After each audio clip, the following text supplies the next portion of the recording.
Les signes noirs sont des événements imprévisibles et irréguliers, à grande échelle et aux énormes conséquences qu'un certain observateur n'a pas prévues, et on appelle en général ce non-prédicteur la dinde, quand il est à la fois surpris et heurté par les événements. Telle est la définition qu'a donnée pour le signe noir Nassim Nicholas Taleb. Nicholas Taleb est un trader spécialisé dans l'évaluation des risques d'événements imprévus sur les marchés financiers, tels que BNP Paribas ou UBS. C'est aussi un essayiste. Il a notamment écrit Le hasard sauvage, Le signe noir, La puissance de l'imprévisible ou encore Antifragile. Il est né en 1960 à Amioun au Liban et est parti faire ses études aux États-Unis pendant la guerre civile. Il est principalement connu pour la théorie du signe noir qu'il développe dans l'essai éponyme.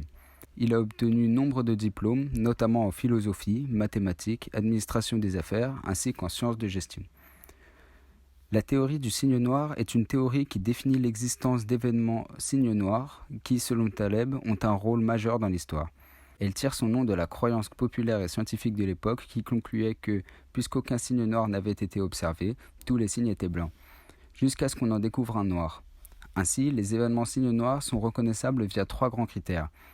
Une très faible probabilité statistique qui les rend imprévisibles, un impact majeur sur le cours de l'histoire, ainsi que le fait que l'on essaye de les rendre prévisibles a posteriori en minimisant leur imprévisibilité et leur impact. Par exemple, une dinde ayant été élevée et nourrie dans une ferme pendant plusieurs années imaginera le lendemain comme tous les jours précédents. Hélas, le lendemain c'est Thanksgiving, elle est donc décapitée, remplie d'épices, jetée dans un four et dévorée par son bienfaiteur. Cet événement est un signe noir à l'échelle de la dinde. En pratique, un signe noir peut s'appliquer à différentes échelles et à différents domaines. L'exemple le plus cité du livre est celui des attentats du 11 septembre 2001. En effet, ni l'Amérique ni le monde n'étaient prêts à la catastrophe, son impact a été gargantuesque et a par la suite été expliqué par des spécialistes. Le deuxième exemple le plus cité est la Première Guerre mondiale. En effet, le caractère imprévisible de celle-ci est prouvé par l'auteur qui utilise la stabilité de l'économie spéculative de l'époque à la veille de la guerre pour justifier l'imprévisibilité de la guerre.